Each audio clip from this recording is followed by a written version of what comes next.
RW down here in the Mountain Storm workshop. Got my artist satisfied now, got his unit completed, so I'm moving on to client commissioned spike fob. Yeah, I came up with this spike fob a while back. This is Lexan with a titanium spike in it. Wicked thing. Nice little key fob, and you can chuck up on it, and it's long enough that it goes into the meat of your palm, so it doesn't put any force on your finger when you slam into something with it. So my client, I've made a few things for him before, and he likes my stuff, so he said, can we do something with some custom micarta? So he found this on eBay, and as you can see, it's a little porous. It's just hand laid up. It's shredded canvas. And so what I'm going to do is I'm going to, first of all, get it really flat. This is the side to work with for flatness. So I'm going to basically lap that until it's flat. And then I'm going to bond it to itself. So I'm going to cut it right in half and stick it to itself. And then I'll make one of those out of it. Should be fun. Stay tuned. Hey guys, it's a little loud. I got the dust collector on because this is laid up with polyester resin, you know, styrene. It's gnarly stuff. It's getting there.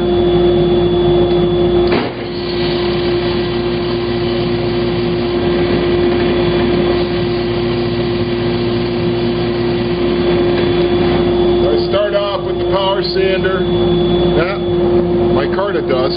Don't breathe that. On to various grits of hand sanding because you cannot get it really flat with a power sander. It just doesn't happen. So I've got, start off with 120 stuck down on this nice flat piece of material. What I'll do is I'll make swirl marks. And I'll have a look and see if the swirl marks are making it all the way. Now, the swirl marks are just here and here at this point. So, my power sander tends to take a little bit out of the middle for some reason. That's a nasty looking dust there. It's like a fine gray powder. I am sure that that is not good to breathe. It's mainly fabric, but there's also a lot of polyester resin. Yeah, see, I still see the straight scratches in the center, and so about right here and here. So that's why I work with really coarse grit at first, because, you know, it makes it go faster. I'm swirling it because then I can see the difference between the belt marks and my swirl marks. So you can see I got a fair amount to go. I'll save you the tedium, but that's basically what I'm going to be doing for a while, swirling. Okay, so I have swirled it around until I feel it's flat. I see it's gray all the way throughout. I could put my straight edge on it. That's fine. But the real way to tell, okay, this is how you would do it yourself, is I'm just going to point this right at the light. It's crazy bright, right? And you put this in front of it, and you look for light coming through. I'm just trying to do it through the viewfinder so you can get an idea of what I'm talking about. So if no light gets through between the edge of the straight edge and the piece, it's definitely flat enough for what we're trying to do here, which is just laminate it. Run it through the bandsaw, and I'm going to use my little sliding fence here to help me line up on my center line.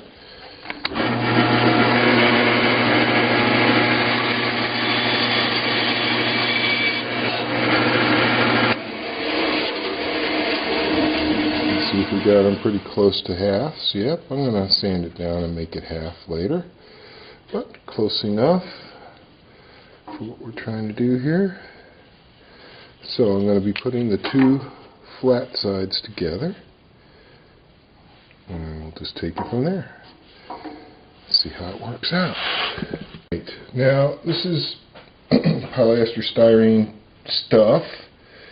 And I've had reasonably good results with this super glue on that material, and it's so fast, it's just something I want to try out. So what I've done is I've made them like a little book there with a hinge of masking tape, and I'm going to really saturate the crap out of it. Like way more super glue than you need. So there's no void. It's going to be so much super glue it's going to get everywhere. Oh yeah.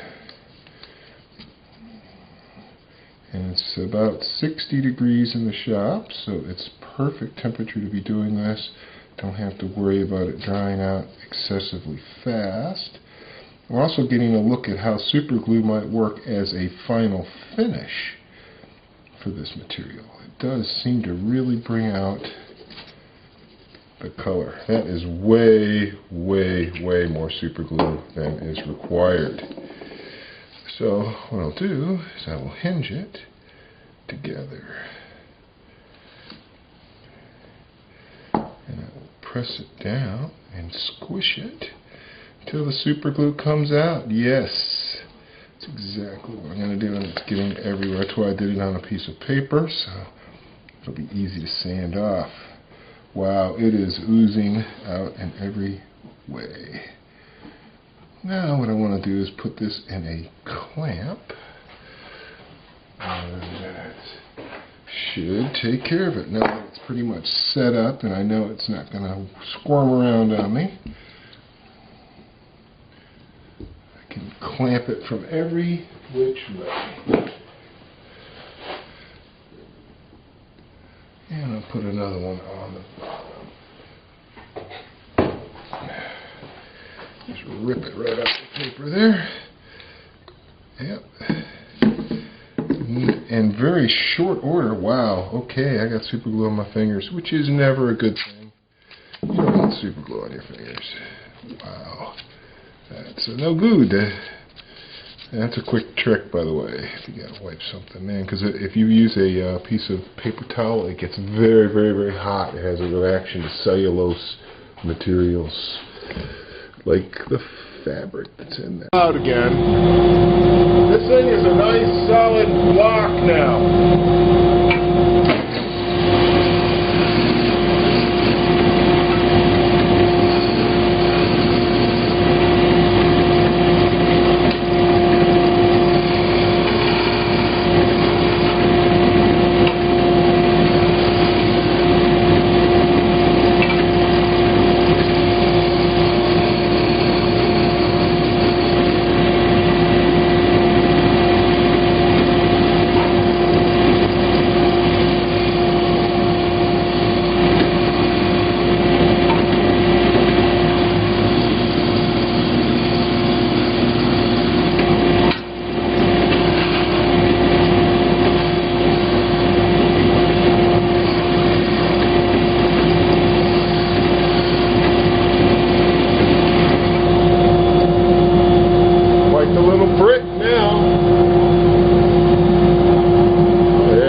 Like a solid piece. See? Pattern in it. Doesn't look like two pieces glued together at all. It looks like one solid piece, which was the whole idea. So now I got to make sure it's perfectly square and everything, and then I got to trace out my stuff on it and do some drilling and whatnot. Right, fresh off the sander, nice and square in every which way. Right. Very nice, very nice. Looks like a solid block. Very nice. It's very crazy looking. And once I start carving into it, it's going to really look crazy. So, making something like this, I thought it was a nice synchronicity that this happens to be exactly the same length as this, which is just totally a coincidence, right? Meant to be. And the only real control I have is from here to here. Everything else can change, so I can make it a little wider, I can notch it in here for the fingers, I can come out a little more. This stuff is incredibly strong. I'm not worried about it breaking, so I can play around with it. So all I really need to do to get started is to tape it up and trace out my patterns so I can see it really, really well. Make sure they're perfectly symmetrical, and then start drilling and cutting and having some fun with it. And then we can watch it sort of unfold itself, because there's a lot of strange stuff going on in here. I think that's going to be fun to look at. We are at the drill press. I've got my little pattern traced out, and I've got where I want to drill marked, and what I'm doing is making sure that I've got my drill press set to stop. I don't want to drill too deep. That's the most nervous part of it, right? So, let's do a little drilling on this material. See how that works out for me.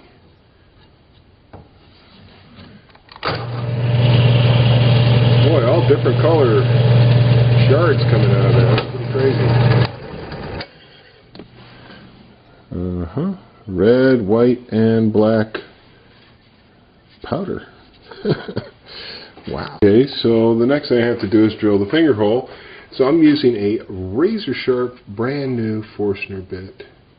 Just the right size. I've got everything clamped down so that the piece will not move around while I'm working it, and now we just go for it.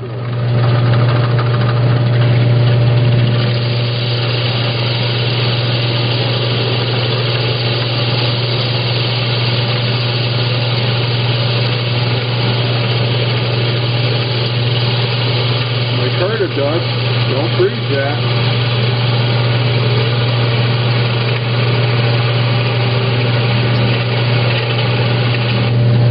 Hope I didn't block the whole thing with my hand. I bet I did, didn't I?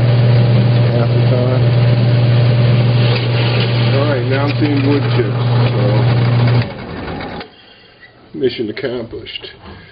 This is fun. Wow. So, absolutely perfect hole bored through it, and very interesting stuff going on the inside of that hole. Yes, this is just going to get better and better. Right, let's go chop it out on the bandsaw. I think you can see the pattern I've traced out. I basically took this diameter and I just made the finger notches that diameter. Made these guys that diameter, made that same radius. So here goes nothing.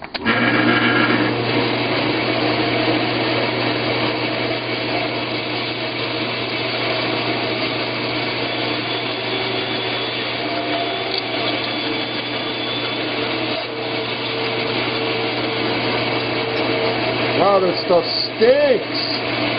Oh, what a foul odor. It's like cutting into the hull of a sailboat. I know the smell well. It is a hideous odor.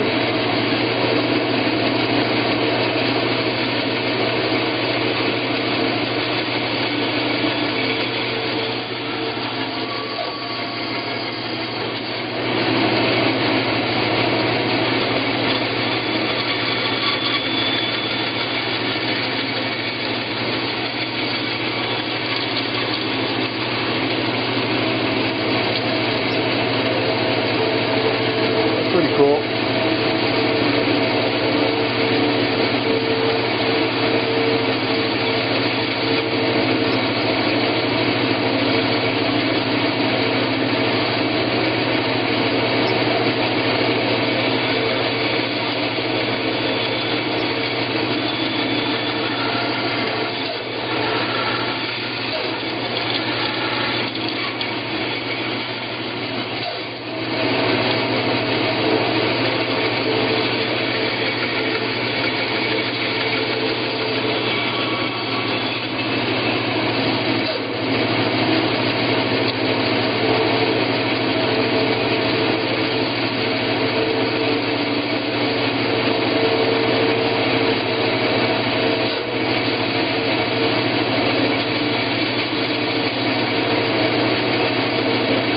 Just a couple more to go now.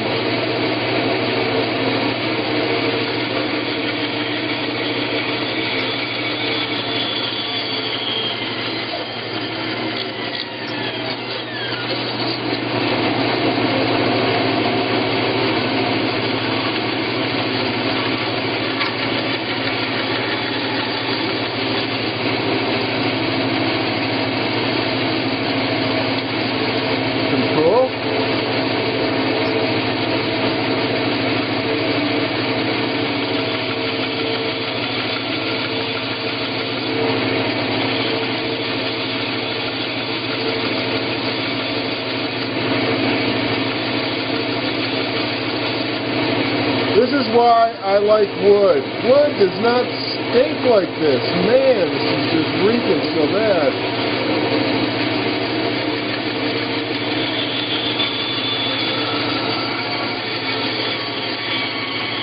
Hideous. Hideous, man.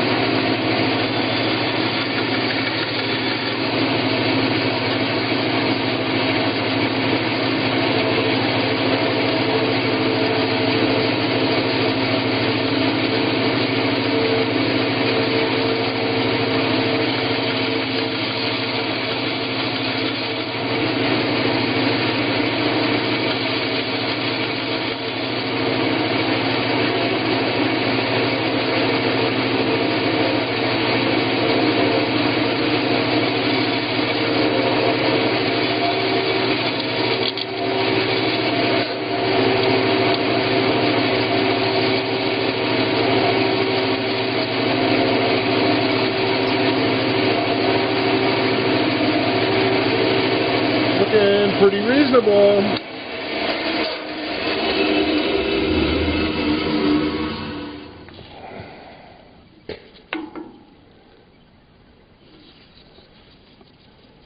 See how it feels. Oh yeah, baby.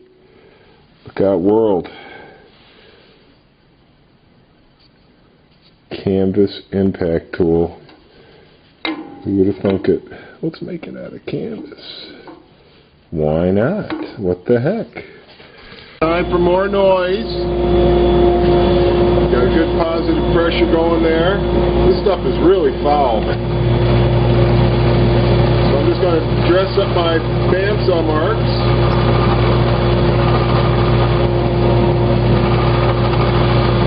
So it's nice and smooth.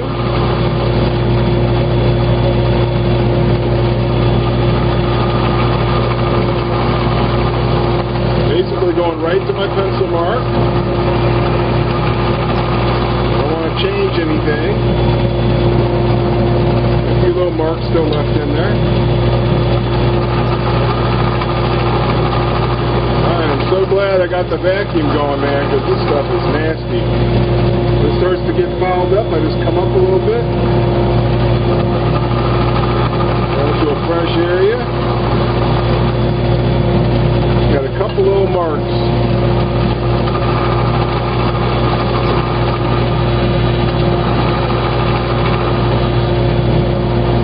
They're almost gone.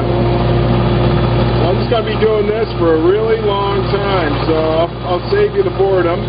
But this is basically what I do. I just go until I don't see any bandsaw lines anymore. Now I'm going to bring it over to the router.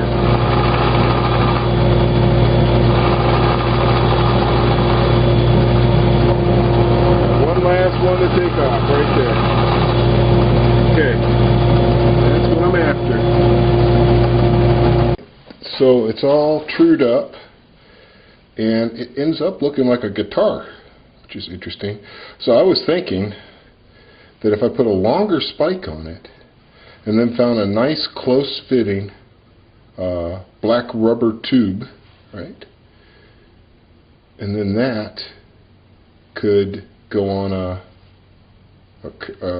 key fob type carabiner, whatever, clip it to your belt, then the thing would look like a little guitar hanging by your side. But then when you snatch it out of the tube, you know, the only thing I'd be worried about is it would fall out of the tube. So maybe some surgical tube, black surgical tube over the spike. It might hold it, but the spike would have to be pretty long. So anyway, what I'm doing now is I'm bringing it up grit. So I've gone up to 220 now. I'm on 320. So I've got all these little sanding blocks I've made so I can facilitate this kind of stuff, because I do it all the time with acrylic. Same idea with this resin. I'm going to try and get it sanded to the point, you know, where I've taken all the material that I'm going to take off of it before I route it, because otherwise you end up sanding out your routing profile. I got to sand that too. So basically I'm going to be doing plenty more of this. So, but it's getting there. It's looking pretty interesting. It'd make a nice guitar.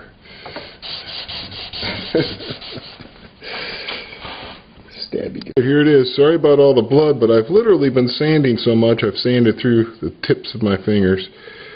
I'm starting to bleed on everything. Not that you could notice on this thing. I took the little curves out because it was uncomfortable. That feels really good. I like that. So now there's just much hand sanding all around the edges. And bleeding, apparently. I'm running the dust collector for this crap, man. This stuff is horrible smelling. Basically, just gonna hand sand from 220 on up to 600 every square millimeter of it. See what it looks like. I don't think you want to watch me do that, though. That would be pretty boring. Alrighty then. I think I'm ready to knock off for the evening. Even though there is a gibbous moon above me, I'm getting tired. I've been up since 6. It's about midnight. Yeah, building a reservoir and then making a custom spike fob can tire guy out. So I'll do the spike and stuff tomorrow. I still want to do some more finishing on it. This is like the initial coat. Needs to get buffed out. See if I can get it to look right. Pretty cool though.